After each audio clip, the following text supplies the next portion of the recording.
as panelists or who are viewing today from wherever you might be.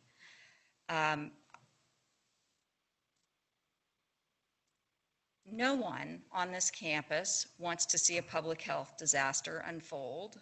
No one wants people to lose their livelihoods, and everyone wants to provide our students with a high-quality education. These are things that I deeply believe and bring to this conversation. There are not perfect answers to this situation, and I'm reminded of a novel that I read a number of years ago in which a tennis player was described as making very intricate moves within a small number of boxes. And I believe in some ways that is where we are making a lot of choices within a circumscribed set of structures. That is why I wrote the letter that I wrote earlier this week that many of you have seen to the Board of Governors in hopes that we might have more degrees of freedom than we've had in the past. What I would like for us to do today in this conversation, we've labeled this a community update, and we've asked a number of people to give us briefs, if you will, on different parts of our community life. How I'm hoping to organize this meeting, you've seen the agenda, and we're going to have 2 blocks of speakers with question and answer in between. What you should see is that the chat is open for people to talk among themselves who are panelists, but I want you to know that the chat is not being monitored. Questions are going to be moderated through the question and answer feature, and Dr. Renee Alexander is going to be helping me with monitoring those questions and those questions. We also solicited questions from chairs throughout the college, and I have those questions. So we'll sort of be moving between those domains, between the question and answer function and between the questions that I have on my list already. So please keep that in mind. The chat is open, but it will not be monitored. So there will be no way for anyone in the room to be responding to questions that are put in the chat. If you have a question, please A, make it relevant to the block that we're in, and B, put it in the question and answer section. I wanted to thank, before we get started, all the different panelists that are both on Zoom and in the room today here in the School of Pharmacy. I also wanted to thank Ven Stepanitis, the chair of the secretary of the faculty, and the staff of the Office of Faculty Governance, Helena Canego, Lisa Jean McKenzie, and Khadijah Murray. It takes a lot of work to put a meeting like this together, and they are the people that really make that happen. So thank you very much. And now we're going to begin. We think we may have some updates, hopefully, from the Chancellor, and so we're going to begin with a few brief updates from the Chancellor. Thank you, Mimi. Can you hear me okay? Okay. So first of all, I just want to say that it's a pleasure to be with you all this morning, or I guess it's this afternoon now, and a lot has obviously gone into the planning for the fall 2020 semester. And this planning began many months ago, and I want to just start off by saying I want to thank the many people who have worked tirelessly to try to think about a plan that could safely ramp up our on-campus operations here at Carolina. And I'm proud of the roadmap that we put together, and it's being updated in real time. Bob he's sending out his weekly email, and so it was just updated yesterday on Thursday. That implementation team has been working, meeting daily, and you'll be hearing from some of those members today. But a few updates of things that just happened this past week. Students were sent a letter earlier this week from myself and a few of our other campus leaders requiring them to acknowledge their commitment to following our community standards as a condition of enrollment, and we're asking for that to be returned by Monday. Housing on campus will look very different. We'll be requiring masks in common areas. Visiting has been suspended. Enhanced cleaning in high-touch areas, and we've been hiring additional housekeepers for those residence halls. Students have until August 2nd to change their housing contracts if they'd like to. All of our residential students were sent a memo yesterday, and it outlined these many changes and extended an opportunity for them to cancel their contracts should they choose to do that. And we have already seen some de-densification of those residence halls over the past 10 days, people voluntarily opting out, and we expect that there will be more over the next probably 10 days that will help de-densify those residence halls. We're working on the distribution of PPE and the Carolina care kits for students, faculty, and staff. Masks will be available across campus throughout the semester.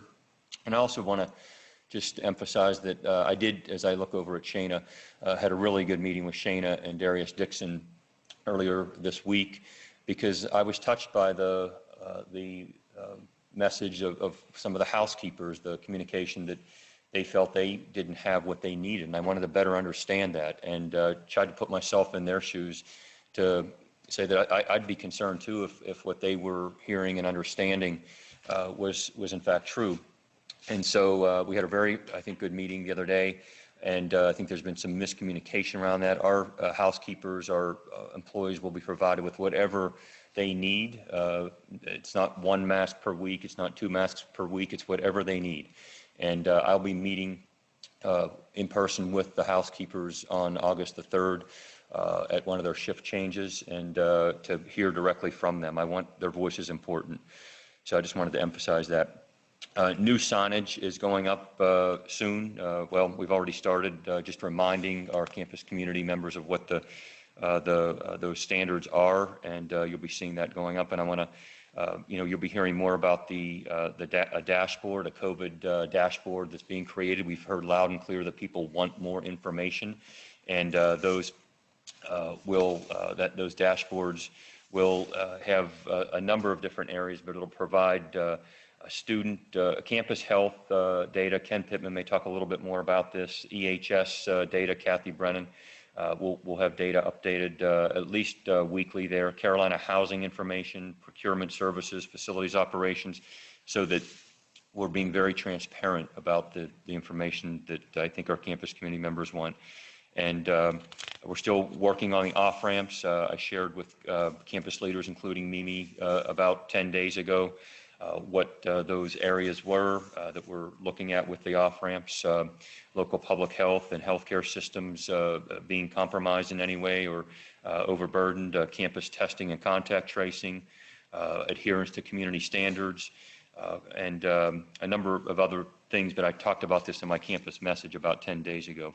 Mimi, I want to thank you for your letter to the Board of Governors and others, and I think we share many of the same concerns that you have.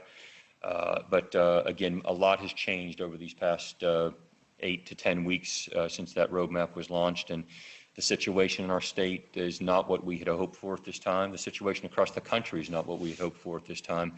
And somebody asked me yesterday, what are you worried about? And there's a lot to worry about.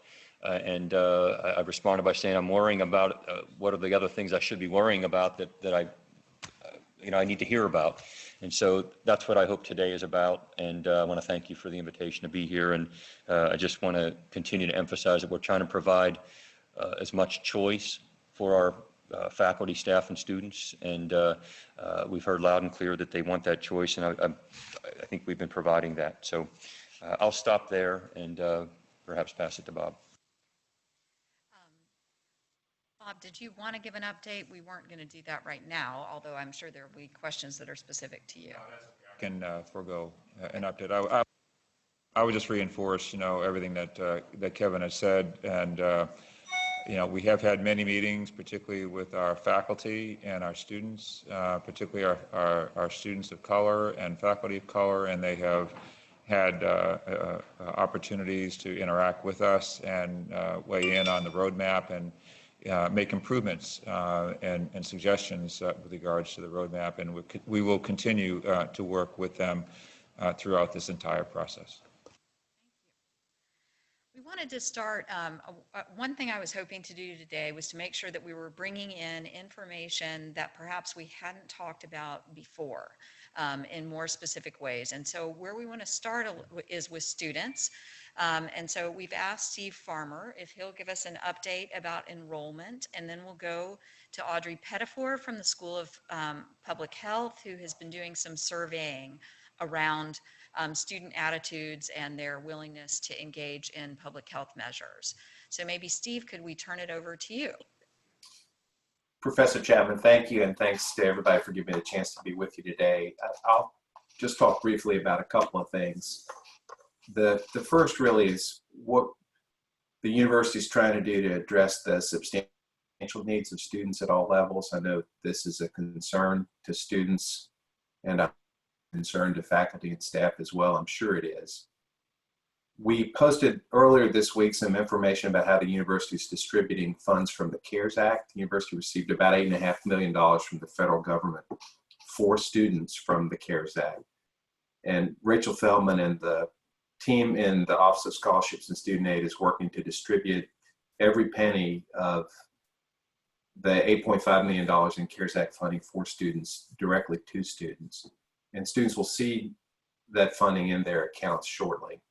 It's really been a Herculean effort on the part of the Office of Scholarships and Student Aid. They've been working probably 70 hours a week for the last month and a half, working both days on Saturdays, trying to respond to the increased needs of students as a result of COVID. We do think the increased needs are going to be dramatic, probably about twice as much as the CARES Act funding will satisfy. And we're working really hard to try to figure out a way to help all of our students afford Carolina, meet the emergency needs that they have so that they can persist in their studies and they can graduate. It's very hard for students and families, as I know you know.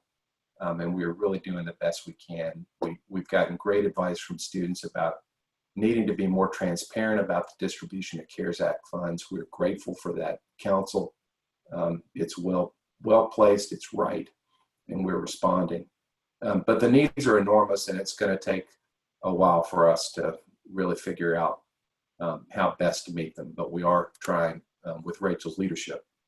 I also want to talk just a little bit about what we're expecting right now for enrollment. Enrollment's important, I think for a couple of reasons, just standing back from residential versus online.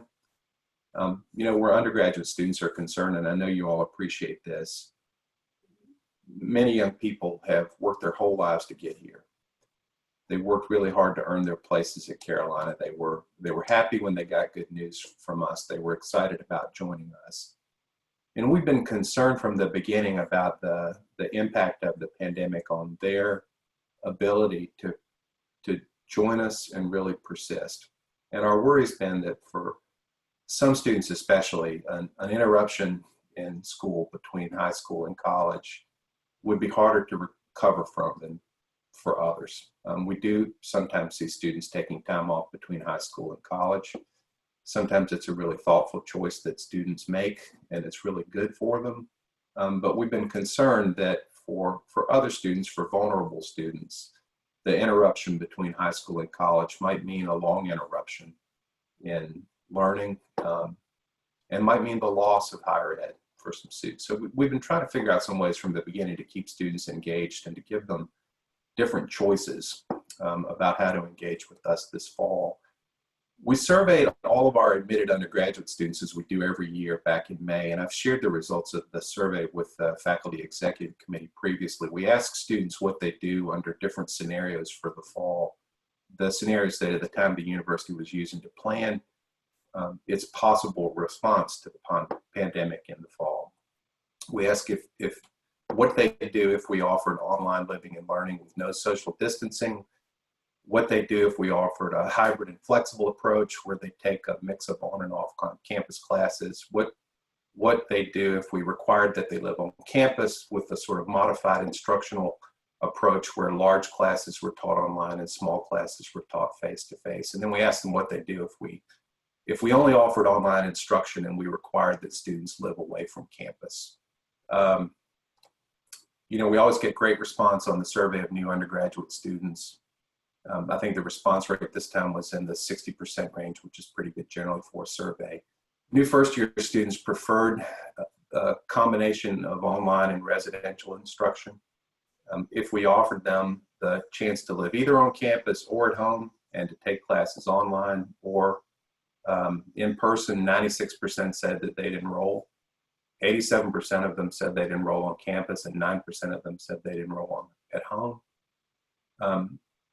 More than a third of the students we had admitted and who were planning to enroll at Carolina said they wouldn't enroll if we offered online-only instruction. They said they defer for a semester or for a year.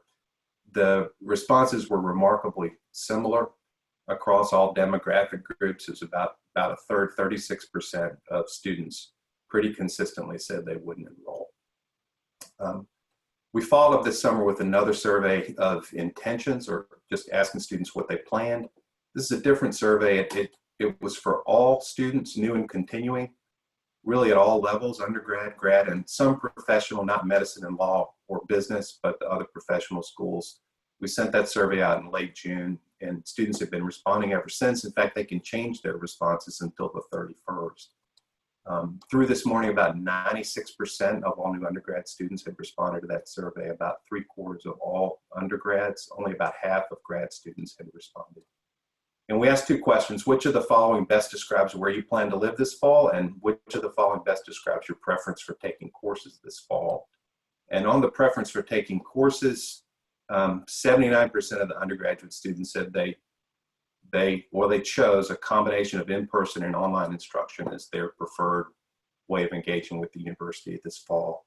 19% chose online only, and 2% said they were reconsidering whether to attend. Among new undergraduate students, 80% said they plan to live on campus, 12% said that they plan to live off campus with their parents, and then the balance, mostly transfer students, said they plan to live off campus independently. And about 12% of all new undergraduate students said they plan to engage the university this fall through Carolina Away, which is the program that Rudy Colorado Mansfield and the college has been leading.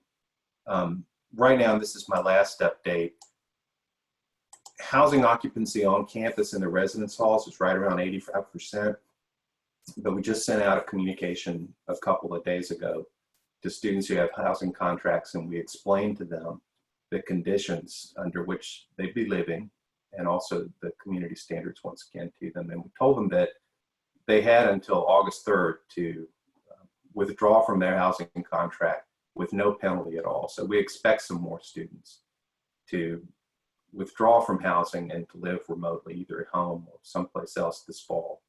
So right now at 85%, we expect that percentage to be lower, could be as low as 70%, but nobody knows at this point where we'll end up about on August 3rd. So thanks very much.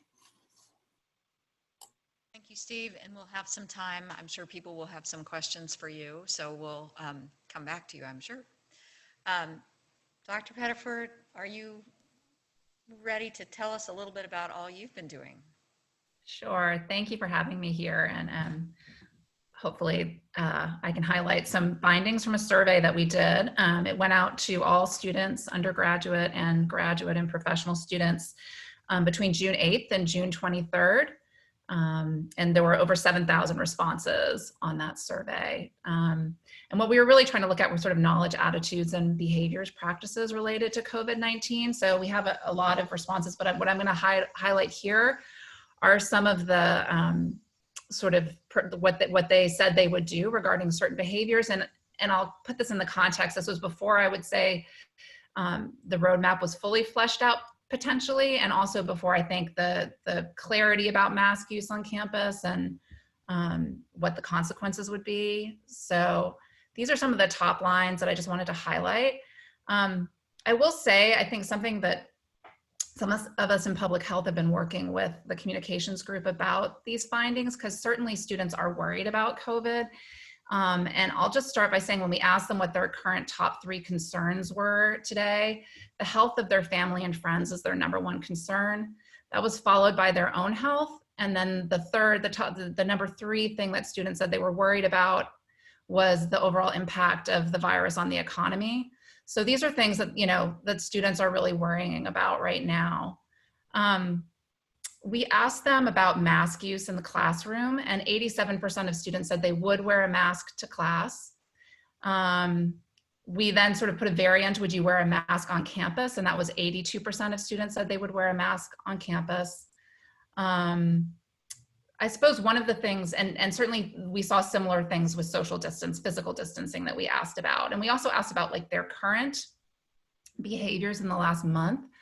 So when we asked them if they wore a face mask in the past month, 92% of students agreed with the statement that they wore a mask when they left the home in the past month. And 90% of students agreed with the statement that in the last month they stayed home because of the new coronavirus.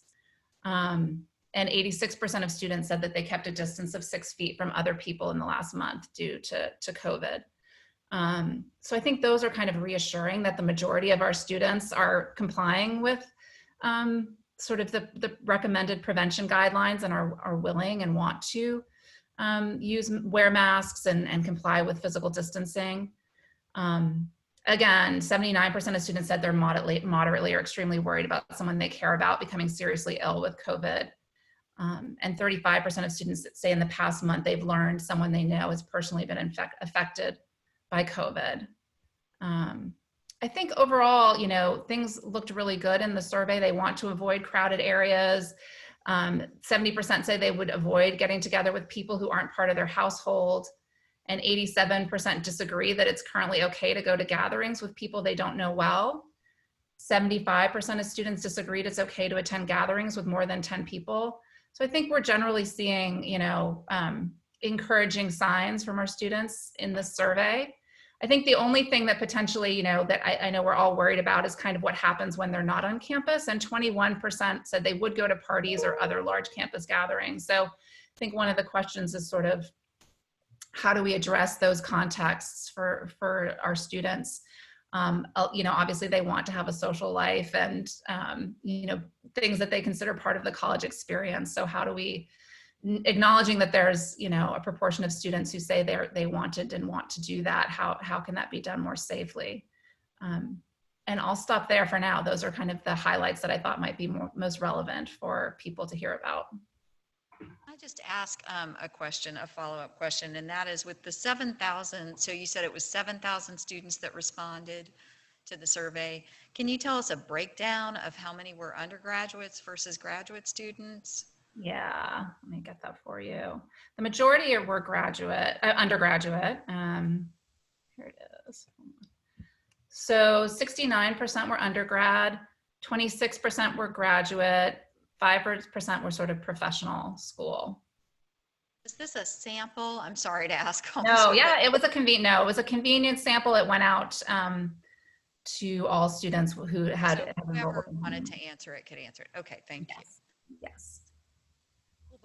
So while Renee is looking at the Q&A, but the Q&A is now open.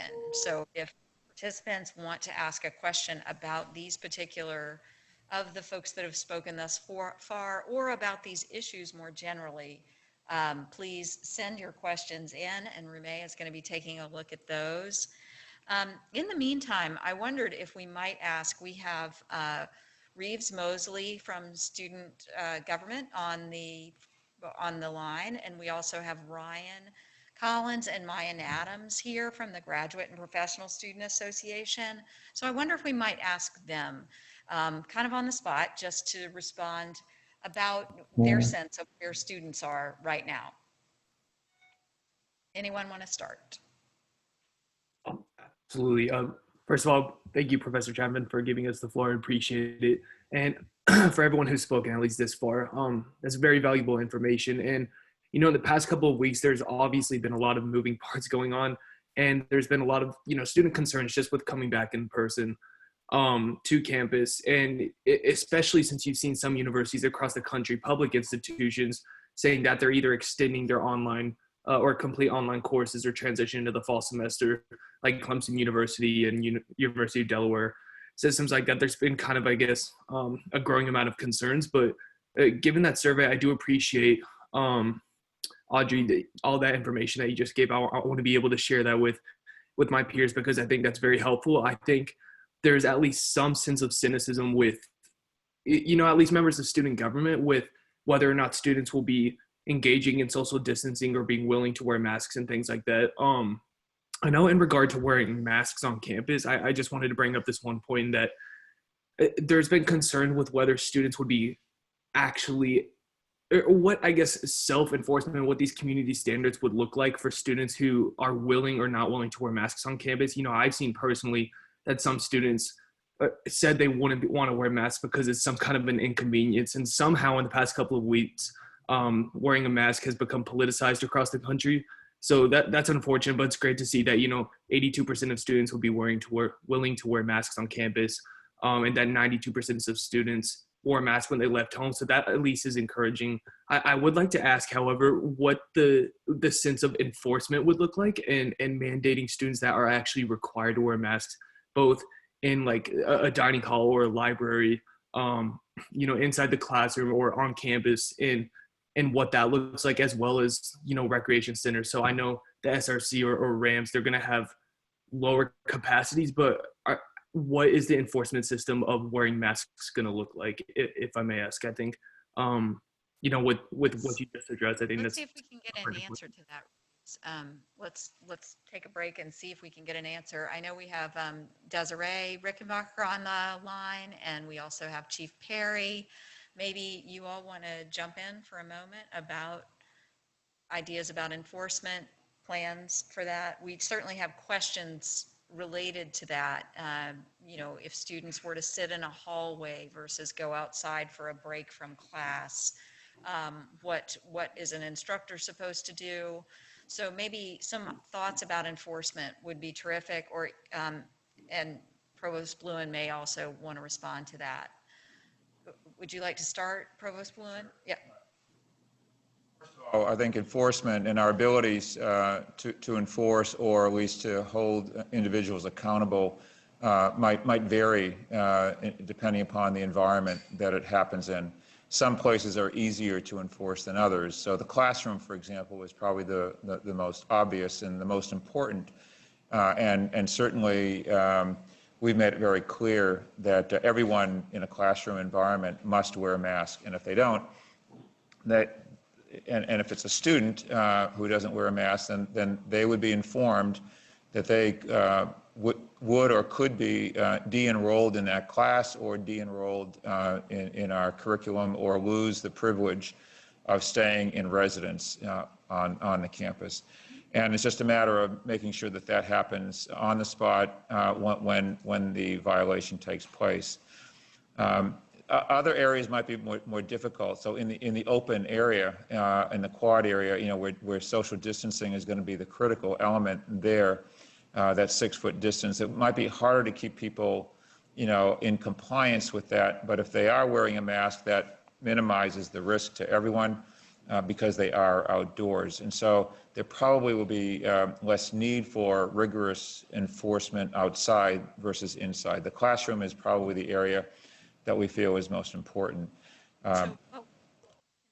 Let's maybe just, can we throw out a scenario? There you are, you're in class, you're teaching your class, a student refuses to wear a mask. You've put a statement on your syllabus saying that mask wearing is required. What does the instructor do in the moment? So my recommendation would be that the instructor give a warning to the student and a request, you need to wear your mask, and they can repeat that on a second time. And then they ask the student to leave.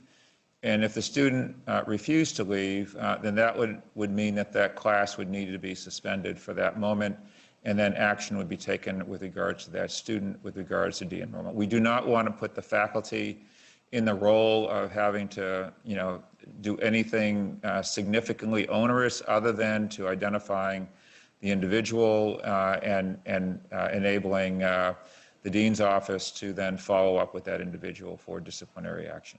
So there will be some sort of protocol that at some point will come out to faculty to say, if this happens, call this number or text or something? Yes, we will develop some scenarios and recommended behaviors on the part of the faculty. Again, we're not asking faculty to serve as policemen within the classroom, but we know that our faculty are the most vulnerable people in that room for the most part. And we certainly want them to feel comfortable in making it clear to everyone that this is an expectation that must be fulfilled. Thank you. And what about, I wanted to turn to Chief Perry and just ask really quickly, and then we'll go to some of the questions that are coming in on FAA.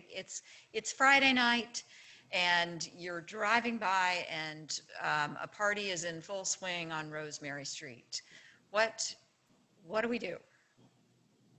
If our officers come across any kind of event or gathering that is concerning, we have already shared that information with the town of Chapel Hill Police Department, and we've been in lockstep, constant communication, not only with the Chapel Hill Police Department, but Carrboro, the Orange County Sheriff, and we will relay that information on to them, and they have gone to the residents to encourage and remind those attendees about the importance of social distancing and not having these type of gatherings that are going to ultimately jeopardize the safety of others. We don't want to be the heavy. We don't want to come across as being the mask police, but we do have a role to play. And going back to the scenario that was presented to Provost Bluen, the times that the University Police Department would get involved is when there are clear breaches of peace or disruptions within the classroom setting. Someone is just being adamant about not adhering to the requests, the legal and lawful requests of that instructor. They're beginning to disrupt that classroom environment. And then I can foresee for the safety of all and for the peace of that situation, for us to come and try to bring some type of resolve to it. But there is no law enforcement statute against wearing masks right now. If someone does not wear a mask, there's not a law enforcement statute that we can charge someone with. So it's almost, we want people to be compliant, and we don't want those things to escalate. I'll stop there. Chancellor? Mimi, I just wanted to also add that we're working closely with fraternities. They will be required to submit, each of the fraternities and sororities, a safety plan no later than August the 1st. It'll be reviewed by the Orange County Health Department as well as our Office of Student Affairs. And we'll be doing everything possible to try to mitigate the concerns that I know many people have. You don't have to, you can pick up a newspaper on any given day and read something about the fear of fraternity and sorority gatherings in terms of the risk that's involved there. So we're doing everything to try to get in front of that. Thank you. So you have a couple of questions. One is related to the survey that Dr. Petterford did, and asking for more demographics on the respondents to that survey. Great. Yeah, can you give us Yeah. that? I'm happy to, and I also saw there was a question about sharing the data. I'm happy to share the slides that we prepared and have shared with people on campus, and some of this was in the well. So in terms of, I told you about gender, race, ethnicity, 60% of respondents indicated being white, 6% Black or African American, 8% Hispanic, 17% Asian, 4% Native Hawaiian or other Pacific Islander, 5% more, 2 or more races, 4% didn't indicate. And in terms of gender, 70% were female and 28% were male. And then a very small percent indicated being either transgender or non-binary or genderqueer.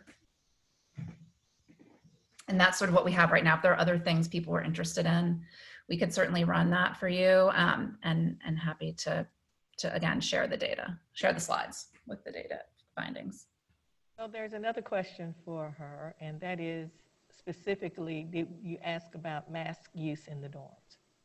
Unfortunately, we did not ask about mask use in the dorms. And I know people also, yes, this is, a point was made that this is, a convenience sample. So these are respondents who answered the survey. It's not all students, that's definitely true. It's about a 28.7% response rate. So that's, it's among those students who answered the survey. There is interest in seeing the survey if it can be made available. So there's more detail. You said in the well, there's an article in the well. When did that come out? I'm sorry. I think last week. Last week, I think so too. Yeah. Okay, and finally, well, actually, a couple more. There's a question around swabbing. Um, Is there any type of routine swab or other testing being planned, any at all? Let's hold that because we are going to be talking specifically about testing in our next block. So maybe that will be answered, but if not, we'll come back to that question. Let me just check my list and see what else we might have related to masking or related to student concerns.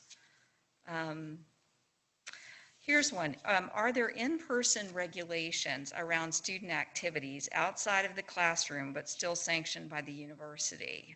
So are clubs going to be allowed to meet? How is that going to work? Maybe Desiree, is that something you could speak to? Other activities, are these going to go on as planned? How does that work?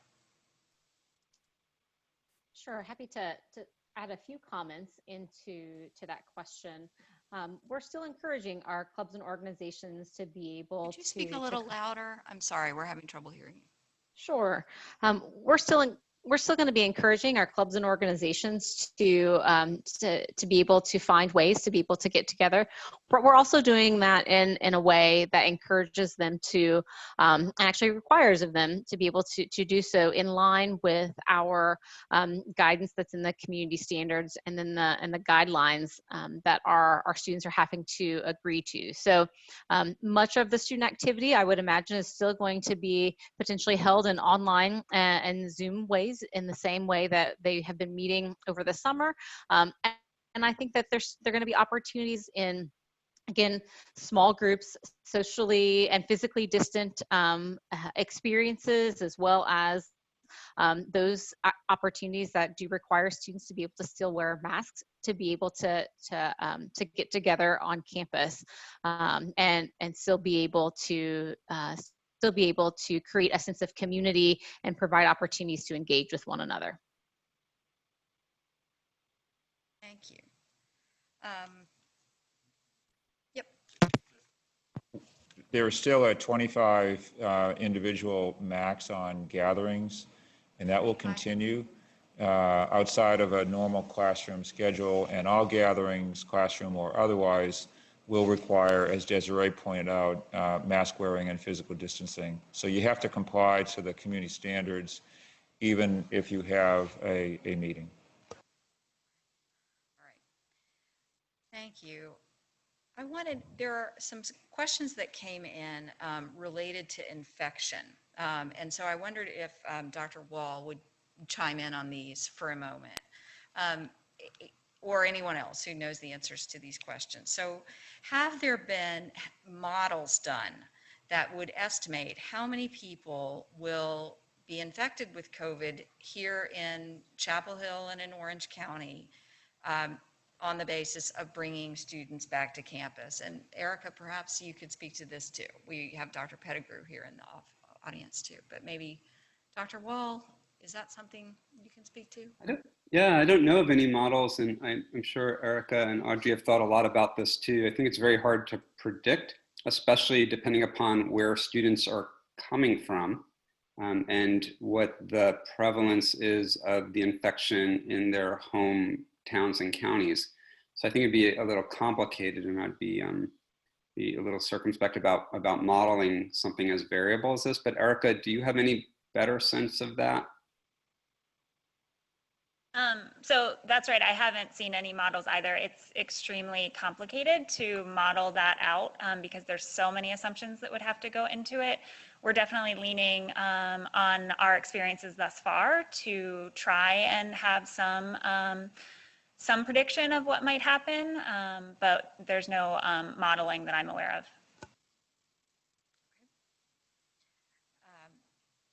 Here's another question. How has the growing scientific evidence that the virus can linger in the air affected UNC planning? What do we know about the air quality, filtration, and circulation in classrooms, dorms, and office buildings? So that's sort of a stacked question, but first of all, what do we know about the virus lingering in the air? I'm not sure that I'm state of the art on that. So I could take a first crack just on the the virus lingering in the air question, but not necessarily the environmental controls that might be brought to bear from a facility standpoint. We've known a long time that this is a virus that's transmitted through the air. And I think the question recently has been the size of the particles that someone could expel when they talk or cough or breathe. And there's just more concern that the particle size varies from the larger droplets that gravity pulls to the ground pretty readily versus maybe smaller particles that could be aloft in the air for a longer period of time and even maybe travel further. This is, believe it or not, a debate that's been raging around influenza for years and hasn't been completely settled. So I don't know that we're going to settle it with the new coronavirus either. It's the same issue. The smaller the particle, the smaller the inoculum. And if anything in infectious disease, we know inoculum counts. The smaller the amount of material that's infectious, the less likely it is to infect somebody.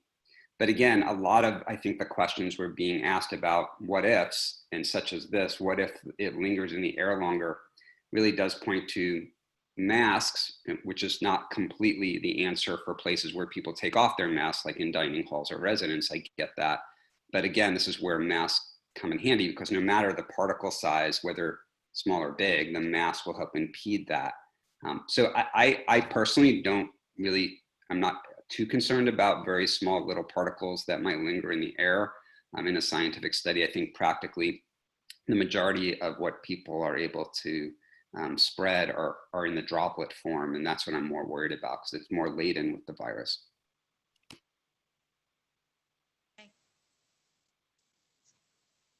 I'll just add, and thank you, David. That was a great description of it. And Dr. Weber, David Weber, also presented last Thursday, as you well know, to I think close to 5,000 faculty and staff within the UNC system on a webinar. And I think that presentation was recorded, and you may want to look at that. I think it's on the UNC System's website, and very consistent with what Dr. Wall just described, and I think alleviated a lot of concerns regarding this.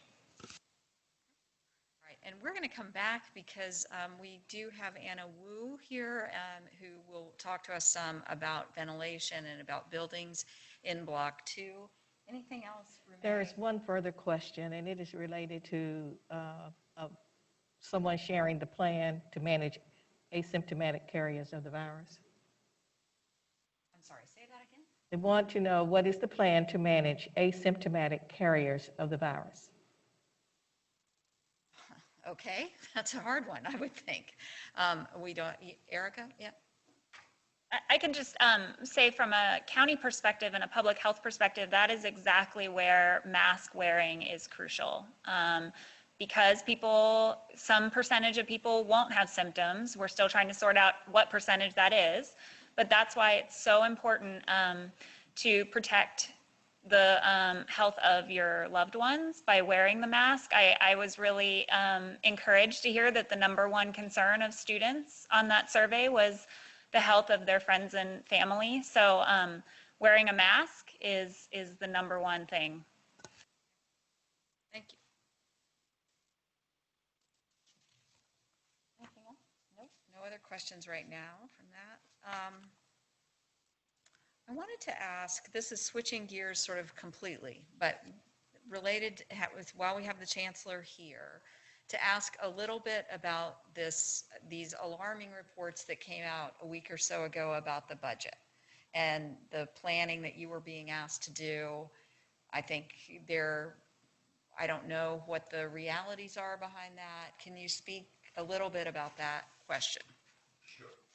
Sure. So let me just say that I think there was, that message was, again, misinterpreted. The 25 to 50% figures that were listed there were, these were really represented enrollment drops. And so what we've been asked to do is to compile scenarios. And we've been scenario planning for months. Okay, so this is consistent with what every institution's been doing, hopefully, for these past several months, for what the sort of outcomes could potentially be of a budget shortfall, of enrollment declines. Fortunately, as Steve Farmer's already indicated our enrollment projections look really good, and so we're not as concerned about it. But those were not 25 to 50% cuts to our revenue, and that was not those early reports. That it was they were interpreting that memo incorrectly, and so we're scenario planning, and the worst case scenario, which I would not see playing out for us, would be in the neighborhood of about 15 to 16% of revenue, and the more likely scenarios would be in the probably 5 to 7% range. So we're still working with the system office on this. Those reports are due back today, and we'll be having conversations with the system office regarding them. So I'm not concerned about it right now. Well, that's a relief. I mean, that's something, I mean, I think people were really thinking that we were talking about 25% of our budget, 50% of our budget being gone and being in a truly exigent state, but that sounds like that is not the case. Is that correct? Okay. All right. Thank you. Renee, anything else about any other questions? It's really more related to the physical distancing in the dorms, and the question that's come to bear is people understand about the 6-foot distancing. However, some of them have children who got a letter saying that 3-foot distancing, mask, 3-foot distancing is what they could expect. Confusion around, is it 6 feet or is it 3 feet, and could there be some clarity provided? Well, I'll give that a try, since I was kind of in the middle of the 3 versus 6 foot here on our own campus. Based upon the different standards, the World Health Organization, for example, has a 3-foot or approximately 1 meter distance, whereas the CDC has a 2 meter or approximately 6-foot distancing. And in the presence of mutual mask wearing, 3 or 6 feet probably is fine, and I think all of the evidence would support that. So we felt that 3 foot would probably be just as good as 6 foot, but we backed off of that primarily because of public perception, and that the public has been pretty much inoculated, no pun intended, by the 6 foot as a gold standard guidance. Whereas the 3 foot in a mutual mask wearing situation would probably be just fine. And I would defer maybe to Dr. Wall whether or not he would agree with that or not, but that's the way we have been thinking about it. Yeah, I agree. I think that's really a good summation. Thank you. One more thing related to masks that I just noticed on my list. Some people are asking if face shields are an option versus masks for teaching, for being able to be more expressive, that sort of thing. And so I was wondering if our infectious disease folks could tell us a little bit more about face shields as opposed to a mask. What do we know? What does the science say about that? I can jump in on that. So the most important thing to take home from that is that face shields cannot replace masks. I definitely see that question a lot. It's important to realize that a mask is protecting you and protecting others from things that you may be expelling into the air. And so taking a mask off and simply having a face shield would not mitigate that risk. Now, people that want to add a face shield on top of a mask, that is quite a lot of PPE. I think that, from our standpoint, from a public health standpoint, if everybody is wearing masks, that is considered low risk. And so we wouldn't necessarily recommend that face shields be used, but definitely make sure that people aren't substituting face masks for, or face shields for face masks. Okay, so, yeah, Bob? There are some classes in which the student visually seeing the face of the instructor, particularly in some of the language courses, is important. And so we have been looking at clear masks or portions of clear masks or other forms of shielding that addresses many of the issues that Erica raised while still being a clear view of the mouth. And so we are aware of that, and we have initiated some orders to support some of those faculty who find themselves in those kinds of classes. So, but that's a really important message. So a face shield cannot replace a mask in terms of protecting the protection that we are getting from a mask. So you could have added protection if you wanted to, but not a replacement. Okay, thank you. Nothing else? All right, let's move into our second block of questions right now, our second block of folks that are going to give us some updates right now. Dr. Pittman, would you be prepared to talk to us a little bit about what the latest thinking is on testing and contact tracing? Of course. Well, thank you very much for the invitation to participate today. For context, I wanted to make sure everyone knew that Campus Health is a 100,000 visit, Joint Commission accredited, a multi-specialty medical practice that serves the students and the postdoctoral fellows here at Carolina. We have not really, while we've altered our operations, we've been operational ever since we moved to COVID-related altered operations in the spring. We've had over 5,500 visits. We've done over 2,600 mental health visits. We've had over 12,000 web and telephone encounters with our students and postdocs. So we really feel like that we have stayed connected with the Carolina community. About 60% of our visits right now are on site and about 40% in the telehealth space. In the COVID environment, we're very much involved through guidance and direction from the Orange County Health Department, the State Department of Health and Human Services, and the CDC in our testing and tracing processes. So I'll outline those briefly, but then certainly will be available along with Dr. Pettigrew and others to answer questions in this space. We have so far in being, and I also will mention that I want to defer to my colleague, Kathy Brennan, the Executive Director of EHS, who will be able to speak to how the testing and tracing process works for faculty and staff, because it is a different process, still guided by the health department, but different in workflow.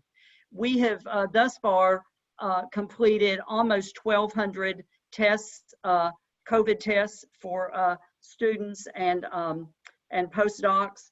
Have put about 450 students in either isolation or quarantine protocols with periodic medical monitoring of those students.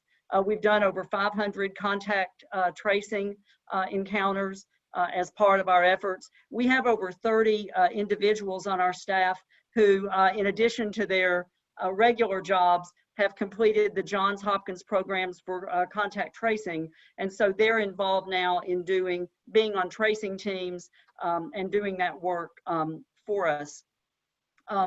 In the testing space, we're doing PCR testing, which is recommended. We're sending students either to the hospital through their RDC, which continues to have clinical criteria, which guides who can be tested there. And then we're also sending to the reference lab that we use, which is LabCorp. I need to certainly acknowledge the fact that many of you already know, which is that we do have some supply chain challenges in the testing space, and this is certainly impacting some of our turnaround times. The hospital at this point still has a 1 to 2 day turnaround time for results. LabCorp can be more in the neighborhood of 5 to 7, and we've got to be mindful of that, particularly as it relates to our isolation and quarantine and the processes and the direction that we're providing to our students. In the tracing space, which the questions that I get most from faculty tend to be, I think, in that space, is that the process is that if a student tests positive for COVID and that test has been performed at Campus Health, then Campus Health initiates contact tracing, again, through guidance from the Orange County Health Department, and we use the definition of a close contact. by the CDC. And at this point, that's any individual who is within 6 feet for 15 minutes of a positive individual where one or both of them have been unmasked. And as we initiate that tracing, the student then, if they test positive, identifies for us close contacts. Those close contacts are contacted by campus health for quarantine, for testing if it's advised by medical providers, and for ongoing medical monitoring.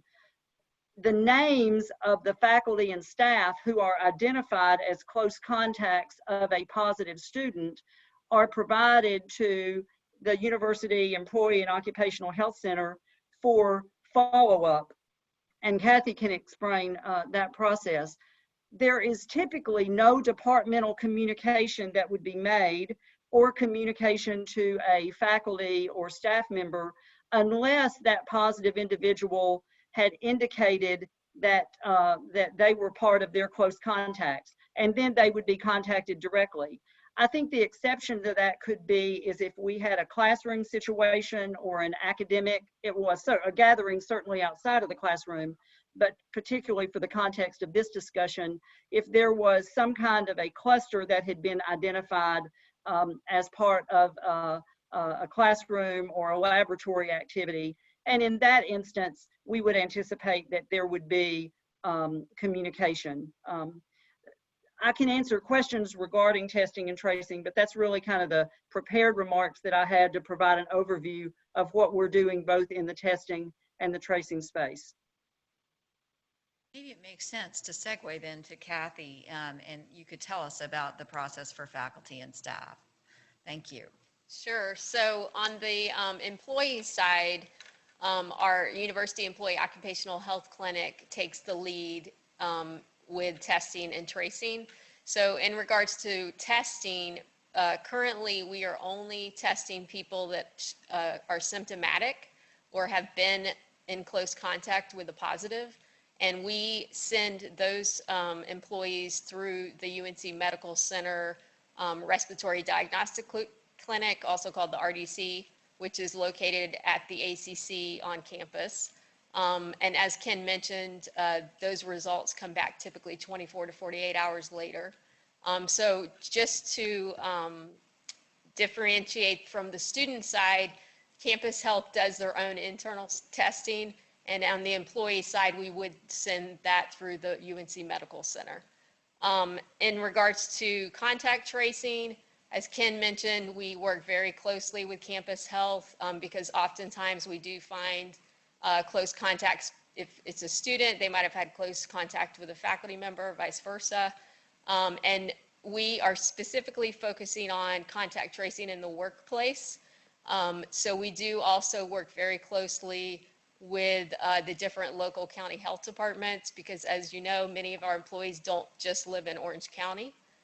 So we will also work with other counties where the specific employee resides. So that's just kind of a brief overview. I'm happy to answer questions as well.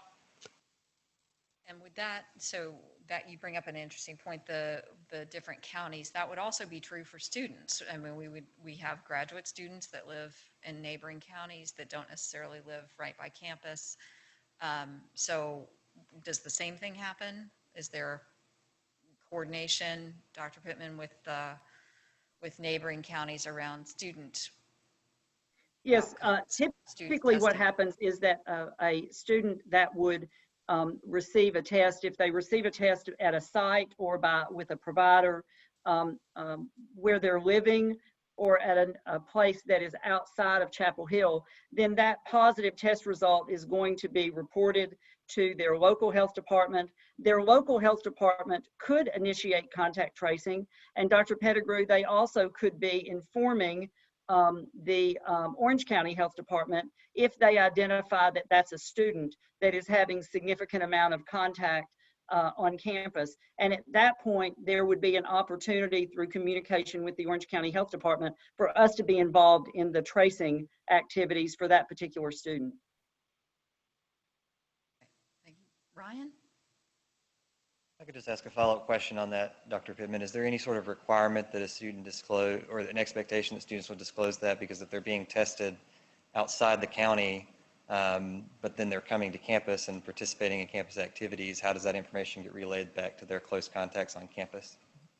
One of the things, it's a great question, Ryan. One of the things that was included in the attestation statement that was referenced earlier is that students report to campus health that when they receive a positive result, regardless of where they have tested. That certainly puts the onus and the responsibility on the student, and it's part of our community expectations. We know that that will not happen 100%, but we are encouraging through all of our communications and through the attestation process for students to let us know so that we can initiate the appropriate close contact tracing process, and can also make sure that that student is following the isolation instructions that have been provided, as well as providing medical monitoring during their isolation process so that we can make sure that their symptoms are not worsening and that they don't require a higher level of care.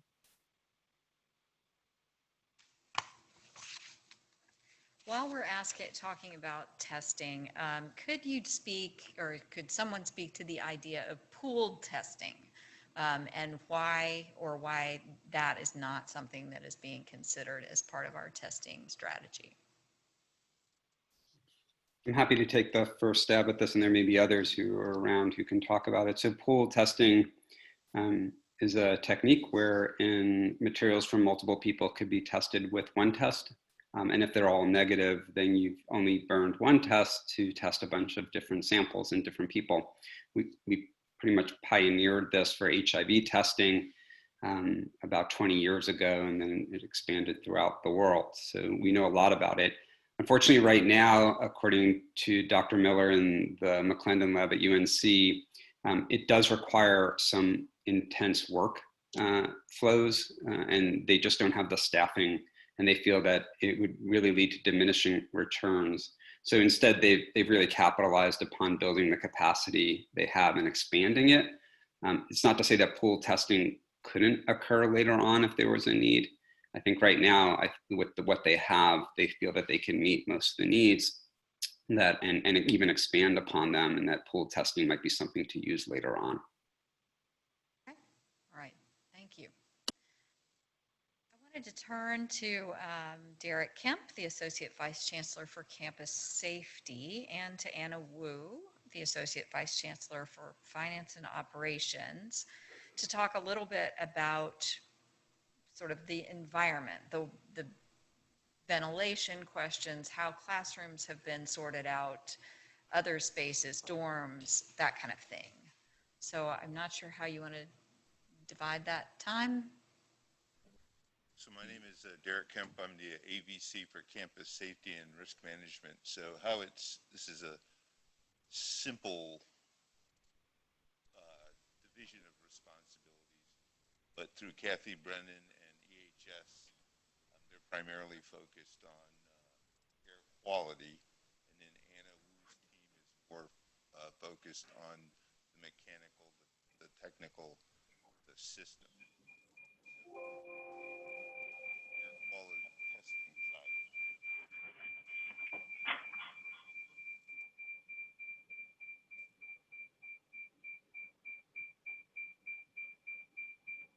Hello. Can everybody hear me? So my name is Anna Wu, and I'm the AVC for Facility Services. I'm also joined by my colleague Darius Dixon in case I need some more detailed assistance. But with respect to the building facilities, I can tell you that under Darius's leadership, our facilities operations team has been active on campus all summer long, working on our ventilation systems, primarily focused on changing out filters and making sure that we're caught up with all of our maintenance on our air handling systems. So there are 2 series of filters in buildings, and we've been, the pre-filters, we have a MERV 8 standard, and then the box filters on the air handling units are MERV 14. So Those are both considered high standards in terms of filtration. They've also been flushing plumbing systems throughout buildings. So they've been also flushing the plumbing systems on the buildings because the buildings haven't been fully occupied. So at this point, we're complete with that activity as well. And then the other big focus is, of course, on the disinfecting of our buildings. And I can get into that now if you'd like us to speak to that point. Yes, please. Sure. Okay. So housekeeping has what we've been doing in the research buildings, and we will do in our classroom buildings once classes resume, is that they 4 times a day address the high touch areas and disinfect those. So that would be lobbies, elevators, restrooms. They go in, and so that's their cycle of cleaning 4 times a day. And then the evening shift does the cleaning of all those facilities once again. Now, we have been working very closely with all of our building occupants because it's really important that this is a combined effort on everybody's part. We'll handle all the common high touch areas, but we do ask departments and faculty and staff to clean their own spaces. So whether that's in their labs or whether that's in their office suites, the commitment is to provide people with the necessary disinfectant to do that. So we all have this shared task of keeping sure that our personal space as well as our public spaces are disinfected regularly. Our grounds people go and they also disinfect the railings on the exterior of the building. So really Darius's team, which is inside the building, maintenance people, grounds people on the outside, and housekeeping also on the inside, they've really done a great job of bonding, coming together to tackle this for the campus writ large. We're also expecting the delivery of some disinfectant machines. We've gotten our first one, but as you might imagine, they are in high demand, and our procurement people have worked very hard to get us the number that we need for opening. And with those disinfecting machines, we'll be able to go into the classrooms and just automate more. So it's a little bit, it saves on our labor for that. So that will also augment our cleaning protocols.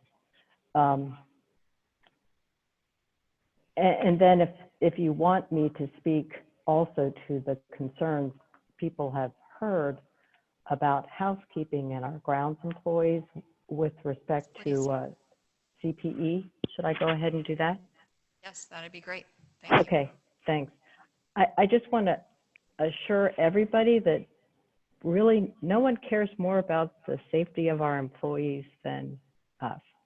It's a really important thing for us, and they've been here since the spring, so we've had to very quickly pivot both their work environment as well as the CPE we provide them to make sure that they are safe as they go about their daily work on behalf of the university. So the first thing that Darius and his leadership team did was to, in fact, set up their workplaces to make sure that the areas that where they start their day, how they get from their zone manager, from their check-in to the work sites, that those are all properly physically distanced, that we've got the disinfecting stations in place for them to make sure they start the day off in a healthy way. We've done a lot of training with them to make sure they understand what the symptoms are, so that if they don't feel good, they don't come to the workplace.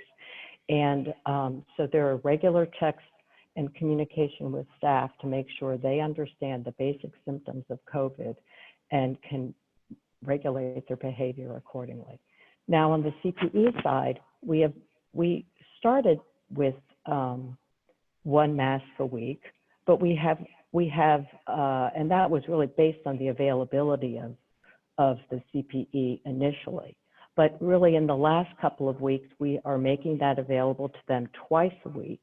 And that being said, we have always said to our staff, if your CPE is damaged or dirty, you can have it replaced on a daily basis. Because after all, our folks are doing intense work, and so it wouldn't be a surprise that they would need that to be replaced more frequently. And that has been available to them upon request to their zone manager or crew leader. So I think we just need to make sure that that message is trickling down through our organization, because that's been our commitment to them all along. So I think I hope that, and then I guess in addition to the CPE, I want to make sure that people understand that we also have been doing quite a bit of training with them, and this is training that was designed in conjunction with Kathy Brennan, and she's really been an incredible partner for us in this whole endeavor. So they go through, in addition to the basic cleaning, the basic training that every housekeeper or employee goes through, there is EHS protecting the Carolina community for COVID. There's specific COVID-19 training for housekeeping, and then we go through that checklist, that EHS checklist with them. And then there's training for the ADs on the disinfectant, the 360 disinfecting equipment that we're providing that they'll then train their employees on. So, oh, I'm not sure. I hope people have been able to hear me. So that's a brief summary, but I'm happy to answer any questions. And I guess I would also add that we want to make sure employees understand if they have questions or concerns, they can go to their zone managers, their managers, and I've had emails from housekeepers myself and reached out and responded to them to answer questions or concerns that they've had about either the workplace or personnel issues, guidance that we've been providing over these last couple of months. So just to confirm, so they've had special training for working in, say, a quarantine dorm or something like that, something that might be considered higher risk than their normal duties? So we actually are using outside contractors to clean isolation and quarantine residence halls to protect our staff. So we are not asking them to go into those work environments. Outside contractors are people that are specialized to That's do that? correct. That's correct. Okay. Okay. All right. Well, thank you. That's and that was put in place in the spring. And this is Derek again. That was put in place in the spring. That was part of the conversation we had as we were basically leaving campus. And I would also add too, just the partnership between facilities and EHS. For anybody who has air quality concerns, if they hit one of us, we'll carry it over to the other one. So it's not important that they get the right person. We'll carry the message. okay. All right. Thank you. All right. Finally, in this block, I'd like to ask Bubba Cunningham if he'd sort of tell us what's happening with athletics, how he is viewing the fall season, what we know about that at this time, about the players and staff that we did hear that there was a cluster. Any updates in that realm? Sure. Thank you. Thank you very much for the opportunity to provide an update. Beginning back shortly before the 4th of July, we started to bring back football, men's basketball, women's basketball. Mid-July, we brought back field hockey, men's soccer, women's soccer, and volleyball. And we've had a great partnership with Campus Health. And Dwight Hollier from our staff has been working very closely with Dr. Mario Sioka, the head physician for athletics, and Ken Pittman. And their help with us has been absolutely fantastic. As mentioned, we have had a number of positives. We had what was considered a cluster. And I'm happy to report that we did follow all of the university guidelines regarding isolation and quarantining. And depending on if you were, quarantined or isolated, was whether or not you were positive or just considered a contact. and we followed all of the contact tracing protocols that the health center, actually we followed them because that's what the health center does. We didn't conduct them in athletics. That's all provided by the health center to our students. And so all the students, before they can return to any kind of physical activity, have to pass all the medical requirements. And almost all of them have now passed and are back into to workouts. And Dr. Sioka can answer any questions about that. But that's been a learning experience for all of us. And I think it's been quite instructive to what it might look like when the student body returns in full force here in a couple of weeks. In addition to that group, I've been working with Marielle Van Gelder, our senior women's administrator, and we continue to work with the ACC and providing recommendations to the ACC presidents for competition this fall for football, field hockey, volleyball, men's and women's soccer. All of those sports will recommend abbreviated schedules with local travel. Some will require distance travel. That's yet to be determined. We haven't made a final recommendation to the presidents yet of the ACC, but we will probably do that within the next week or so. In addition to the ACC, we are closely monitoring the NCAA championships, and their governing boards are making decisions about whether or not they're going to conduct championships in those sports that I just mentioned this fall. Obviously, their decision will have an impact on the ACC, and then we will make our decisions as a conference based on national guidelines, and then anything as it relates to public assembly would be governed by this state and the county. And so while we're looking at those scenarios, we haven't. Oops, you're frozen.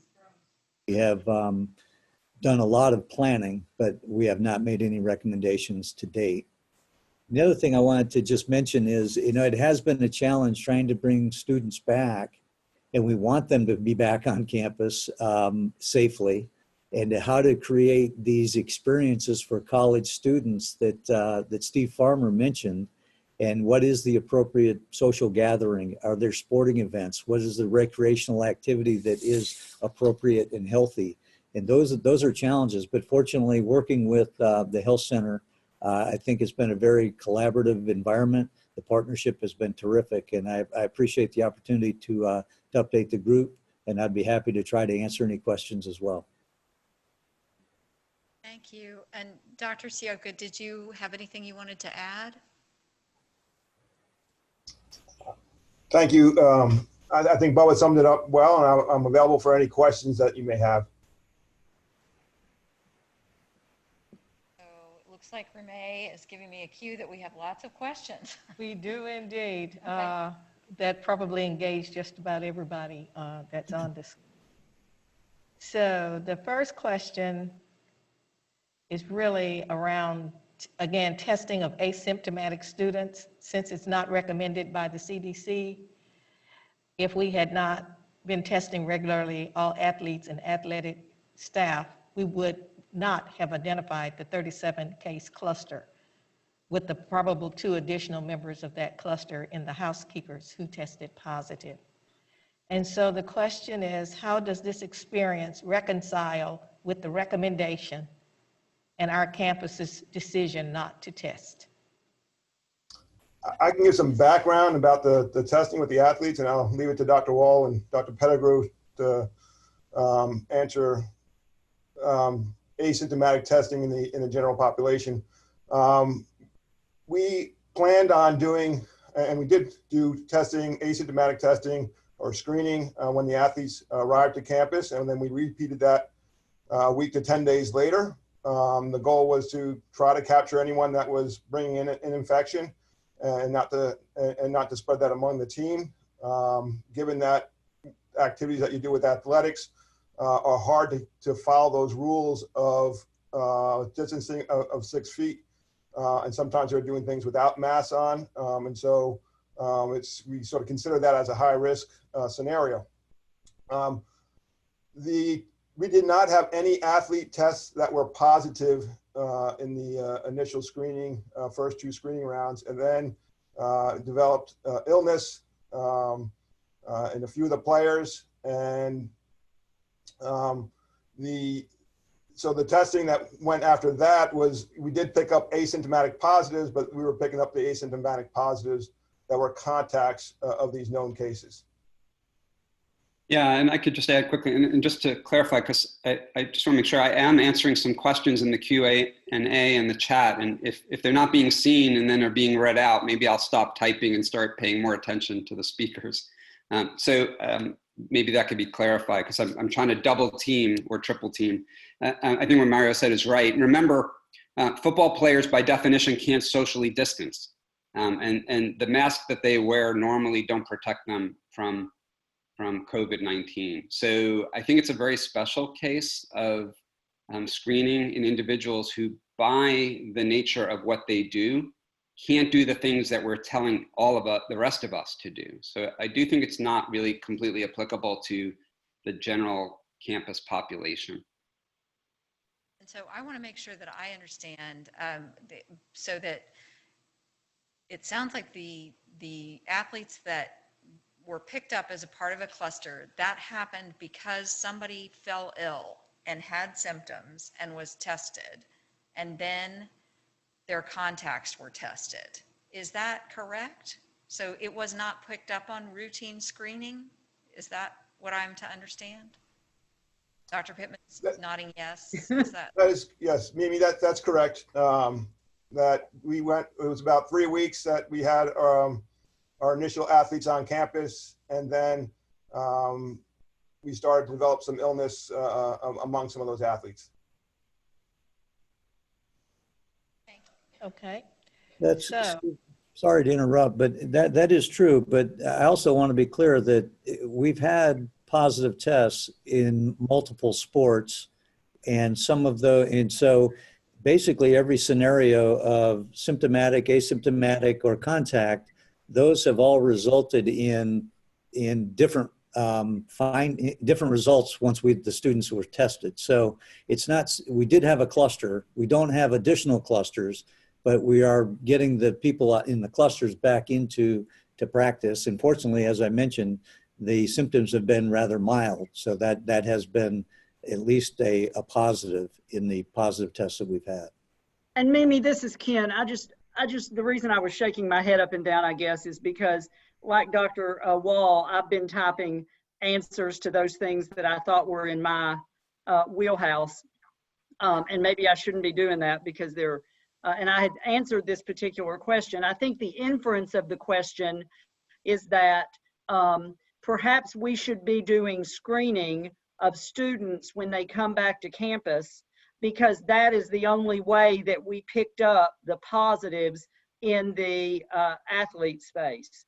And, you know, again, to emphasize what Dr. Sioka mentioned, that is not where the positives came from in the two screening processes. It came from the individuals who developed symptoms, and then as we began to test their close contacts, as we would in any contact tracing situation, we began to identify the cluster. Very helpful. So let me ask our panelists, if you are typing into the chat answers, which is fantastic. That's above and beyond the call of duty, but very much appreciated.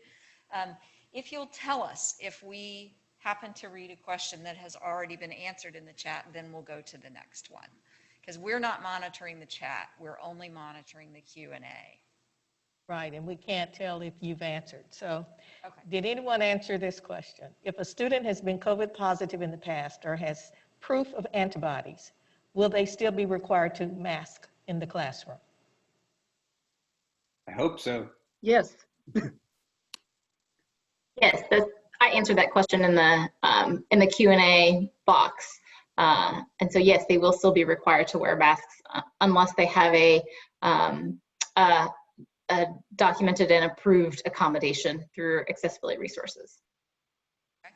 All right. Bob had some additional. I was just going to reinforce that as a matter of policy, everyone in the classroom needs to be masked. Okay, so the next question, let's see if anyone has typed in the answer to this one. For For those who are identified as a close contact to someone who tests positive, when would a 2-week quarantine begin? The date of the positive test result for the index case or the close contact following the positive case?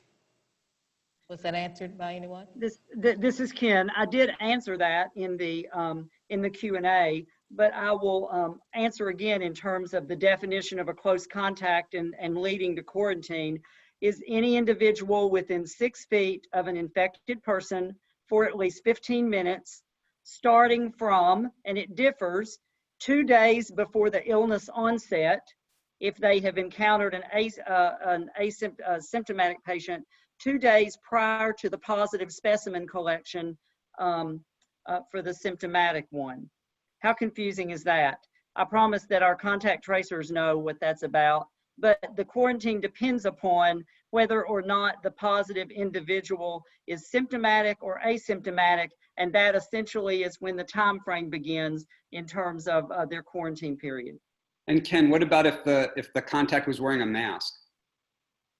I should have mentioned if one or both were unmasked. Right. I apologize, Dr. Wall. That's also in the definition of close contact.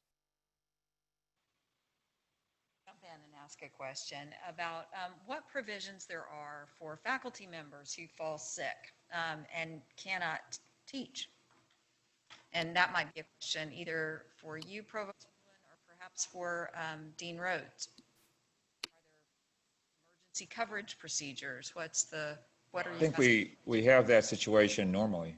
You know, if a faculty member cannot teach, you know, then it would certainly be the responsibility of the department, you know, to try to identify an appropriate substitute, you know, where possible for that individual. Now, there are some courses that are taught by an individual professor who are that individual is truly a very unique person. Now, I know that we've been very creative in identifying either alumni or others, you know, who might come back, and particularly now that we're doing so much remotely, we have a plethora of people who have associations with this university who would love to perhaps contribute, you know, to the teaching mission. And so the departments and the schools will be given a lot of flexibility as they try to adjust to those situations. And every dean and department chair will have their own approach. And maybe Dean Rhodes would like to make a comment. Yeah, I'll be happy to speak. Thanks, everyone. So we do realize this is going to happen, and we are asking instructors to make sure that their syllabi are very clear and that they stay on top of grading as much as possible, so that if this does indeed happen, that someone stepping in would have the ability to have that at their fingertips. But we know this might happen, and we're aware that there may be some cancellations of courses. That, as the provost mentioned, this happens to us every semester, and we always think creatively from department to department on how to handle that. We expect that to happen. I did also want to mention that there are a number of questions that came in prior to the meeting that are very specific to teaching. They're about delivering exams, platforms that could be used, things that I made a judgment call to not address them here, but I am going to ask Erin Malloy at the Center for Teaching for Faculty Excellence to take a look at them and to see what might be created as a Q&A on the Center for Faculty Excellence's website that would be useful to people. So keep, you know, coming attractions. Okay, moving on. So it seems that someone tried to get a COVID antibodies test at UNC Family Medicine Center, and they didn't want to consent to the UNC antibody study because they would have to have given their access to their medical records. So at that time, because they refused, they were told that I would have to pay for the test itself if they didn't participate in the study. So the question is, based on what they've heard in other meetings, they've heard that there is free testing for staff and students and that there would be access for that. So what's the difference between what testing will be at no cost and what testing is at cost? I just may jump in real quick and just make sure that there's a clarification between what kind of testing we're talking about, because as you know, it is confusing. There's testing for the actual virus that's usually done in the nose or the throat. And that's the testing that we talk about. Oftentimes we talk about COVID testing, and that's what happens at the drive-through. That's what the football players and the other athletes are being subjected to. Then there's antibody testing, which is a blood test that looks for whether or not your body has made antibodies after exposure to the virus. Those are two very different things. And right now, antibody testing really doesn't have much of a clinical role. We don't know what it means. We don't know if it confers protection against reinfection. And so my understanding is if I wanted to get an antibody test just because I'm curious tomorrow, I might have to pay for that, or it might be billed to my insurance depending upon my policy. That's different than if I needed and I met criteria to get swabbed and I went to the drive-through. My understanding is there's been no charges associated with that test. Thanks, David. And this is Audrey. And just to say, there are many research studies happening on campus right now that various different sectors of the university populations are eligible for. And many of those studies are providing antibody and or PCR, the nasal swab for the virus, testing for free through those studies. Those are research studies, and so they will have, you know, requirements and things that people have to agree to or not agree to and sign a consent form if they want to do that. But those are happening on campus, including one that myself and a number of colleagues are leading. But there's many studies that are happening. And again, they're research not for, as David said, for clinical care. And for many of these studies, they're for asymptomatic people, not all of them, but some. So again, if you have symptoms, I know we're reinforcing you need to call your provider or campus health or occupational health if you're concerned about being infected. So it sounds like these studies are not operating any differently than any research study would be offering. So they're say in the medical center or in the School of Public Health or in the School of Pharmacy or wherever, where you are, if you're willing to participate in a certain set of activities and provide a certain type of information, then you're eligible for the care that comes with that study. If you're not interested in that, you don't have to do it. Okay. If one is curious as to whether they have the virus, but they have no symptoms, and they go down to CVS or Walgreens and get their noses swabbed, there will be a fee associated with that.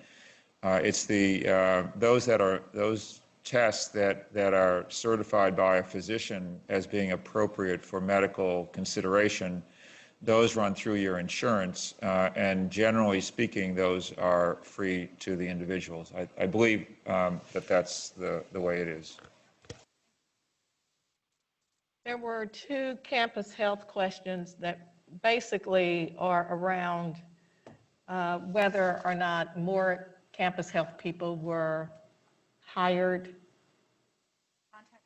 for tracing and other pieces.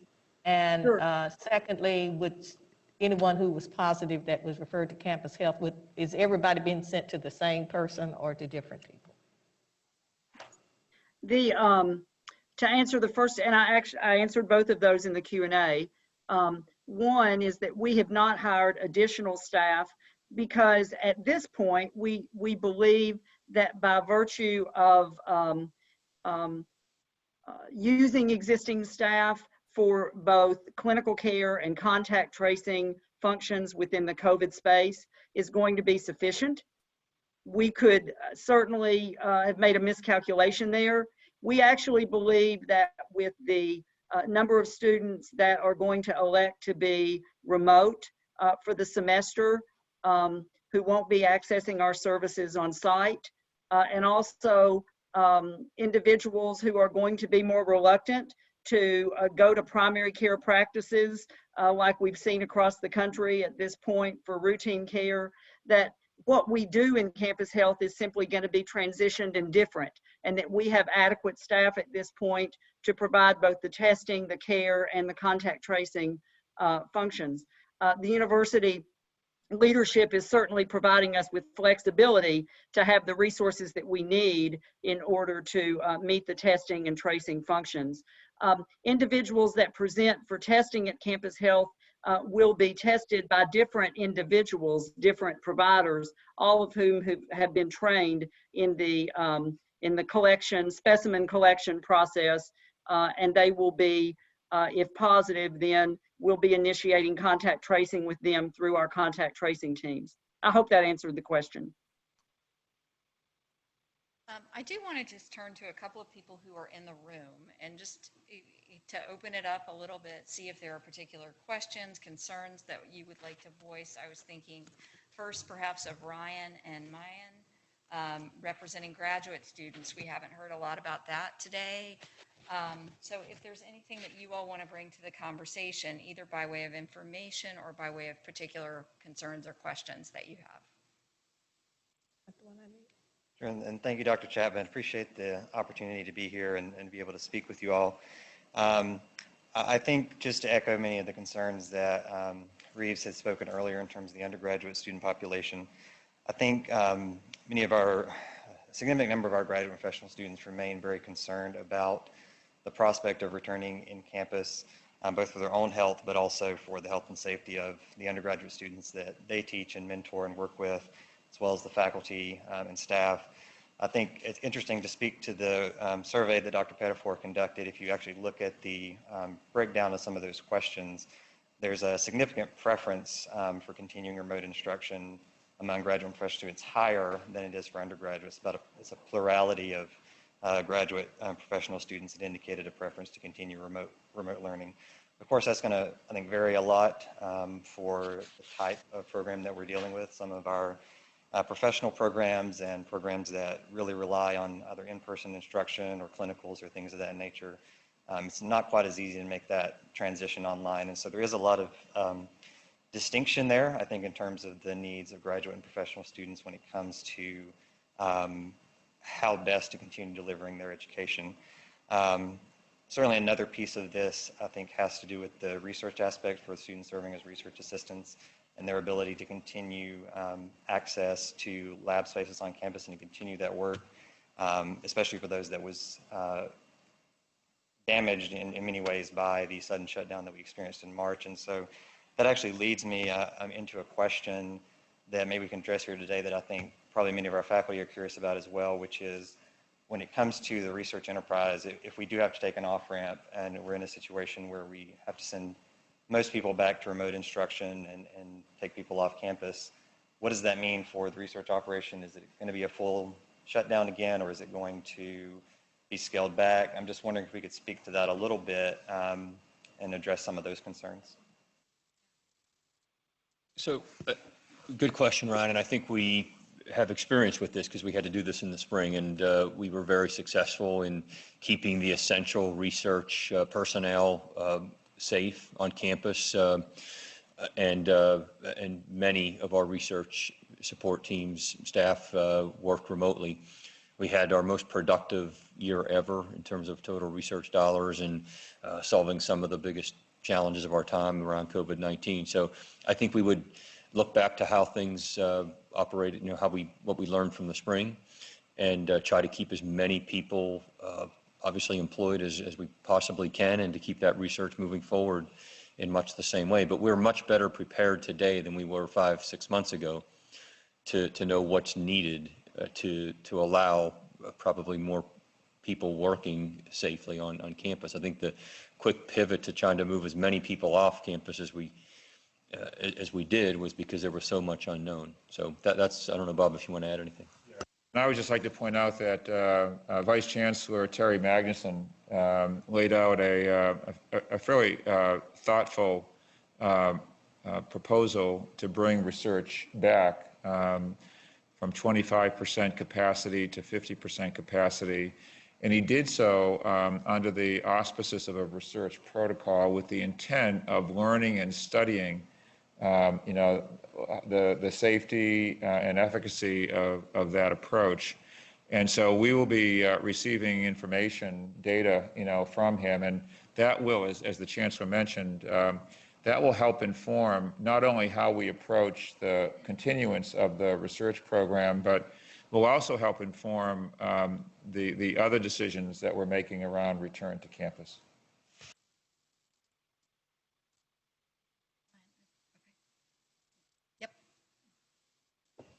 Thank you for that information. I did just want to do one additional follow-up, and this is really more of a, I think, a petition to many of the faculty out listening today, and especially those in positions of leadership, is that I really just want to encourage everyone to continue to be having conversations with your students at the departmental level, because I know many of the decisions about how to adapt curriculum are being made at the departmental level, and those needs are very unique depending on the programs that we're dealing with. I was speaking with some of my constituents earlier this week about the concerns they had about information that they were receiving or not receiving from their department leadership about how the changes to their curriculum might be impacted. And so I do just want to really encourage those in faculty leadership positions at the departmental and school level to please be engaged with your students and to involve them in these conversations as much as you can.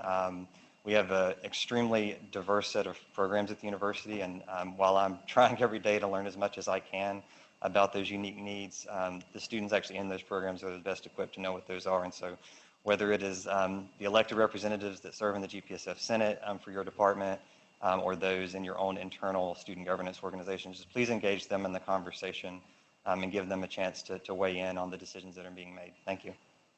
Thanks. Shana, did you have anything? Shana Hill is here from the Employee Forum. I wondered if Shana wanted to. Thank you very much. Chair Mimi Chapman laid out a number of emotions that people may be going through, and I can assure you that staff are going through them all. Their heroic efforts have emotional consequences. Recently, our housekeepers bravely shared their stories, and we want them to know that we are listening, and we will keep listening, and we are advocating for you.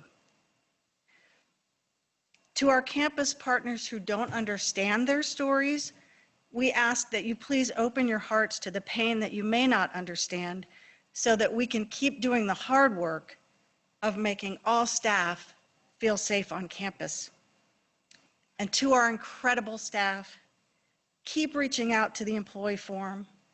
Keep sharing your experiences so we can help you. Support each other and keep loving your hearts. Thank you, Shana. Shana has, I just want to shout out to Shana for a minute because she has created this incredible script that is about mask wearing, and the two of us have been in conversation with some of the UNC communications folks, and we're going to start filming this. It is a mask challenge, and so don't be surprised if you find yourself tapped for the mask challenge. So look for that. It's sort of fun, and I hopefully will be a part of creating a culture on campus that promotes safety. Do we have more questions? Two more questions. We have two more. One is, are students supposed to wear masks in their own dorm rooms if they have a roommate? And should they be wearing it when they're asleep? And should they be wearing masks when they are asleep? Students are not required to wear a mask while they are sleeping. They are required to wear a mask while they are in spaces that are public. So within their individual rooms, they do not have to wear one, but common areas like hallways, restrooms, entrances, lobbies, those are all spaces that students would be required to still abide by the university community standards and wear a mask. Even if they have a... So the roommate is considered family, so very similar to one's home situation where you would go into your home and probably not be wearing a mask amongst the people who you're living with. And so that's the assumption. Now, that is in a two-room domicile situation. In the quads, where it is a larger group or a cluster of people of 8, that are living sort of sharing some common space but having their individual rooms. When they're in the company of those individuals, we would be expecting them to wear masks. And the other question is around athletes again. Student athletes cannot social distance and may be traveling regularly to other institutions and states. How will we minimize risk of virus spread to other UNC students and campus members? Maybe Dr. Chioka? Yes, so I think the NCAA and the ACC and individual conferences are looking at mitigating risk, and there's different recommendations that are coming out, and the NCAA has come out with some recommendations, as well as the ACC as well. Some of the things that the NCAA is looking at is regular testing for those higher risk sports of contact, so things like football, the soccers, the field hockey, volleyball, that they're going to be undergoing regular weekly testing to ensure that we are not exposing other people to COVID. And there's protocols in place for what we do in the strength and conditioning space at practice that we put in place to provide infection control. In terms of travel, and maybe Bella can speak to this more in terms of what they're looking at, how do you decrease the amount of travel that you have? Is there a way to travel more locally rather than further away? But I'm not sure about what those discussions have been. Yeah, correct. We are trying to minimize the travel, but I do think that the frequency of testing is the best way for us to minimize any spread or risk of spread. But certainly regional travel is what we're trying to achieve. But with a conference that's so big, we're not going to get that 100%. So one last question, and it's around contact tracing. Will in-person classrooms be expected to assign seats and provide seating maps? So today, for instance, we had consultation about how to set up the room here. How will individual instructors get that information for their classrooms? That's a really good point. As of this moment, we are not mandating seat assignments. Now, I do know that faculty often have seat assignment expectations, and students are assigned certain places so that they can take attendance. But we are not at the present time requiring seat assignments.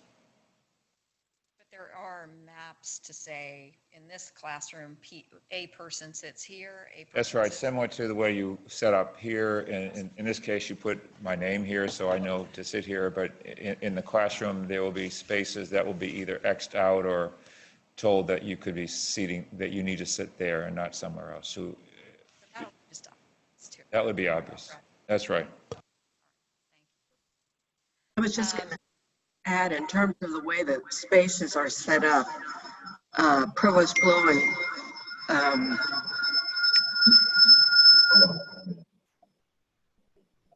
Bloom noted that in the fixed seat classrooms, we will be identifying which ones are assignable.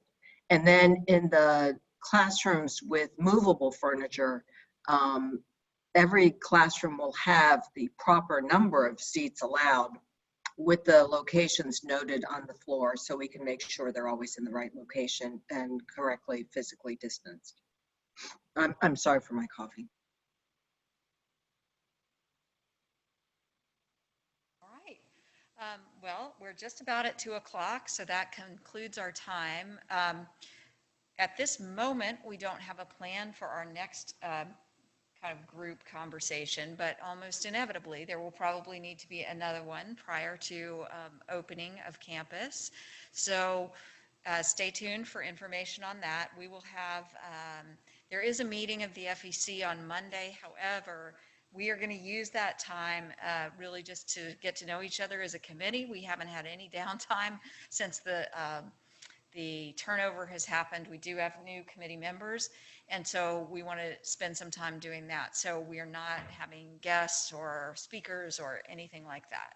So, but there will be information forthcoming about the next time we gather. And I know that in faculty governance, we want to be really responsive to your concerns. So please feel free to reach out. Let me know what questions and concerns you have. Whenever our next gathering is, I do really want to look forward to inviting Erin Malloy into the conversation from the Center for Faculty Excellence, because there is a faculty care hub that is being created to mirror the student care hub that was created right after we left campus. So that is happening, and I know she'll want to brief you on that, as well as other supports for teaching. So until we meet again, thank you. Oh, Chancellor, I just want to thank you for organizing this. I think this was really well done. I think these community conversations are very important, and I hope that the people better understand and appreciate all that's gone into preparing for the safest possible start to the fall semester that we can have. And I hope everybody knows that Bob and myself and our entire leadership team understands and appreciates that there's a lot of differing opinions on this. And this is really why we have worked so hard to try to provide flexibility and choice. And we're surrounded by some of the best infectious disease public health experts in the country that are helping to guide us. But it's not only those experts by our side, but it's this campus community that I truly believe gives me confidence that we have a community that's going to accept this responsibility and hopefully allow us to have a successful semester this fall. So thank you for your leadership, and thanks to everybody that participated today. Thank you everyone for coming, and thanks for people that were watching, and thank you for all of the people that made time to be here to answer questions and to listen to this conversation. Very much appreciated. Thank you.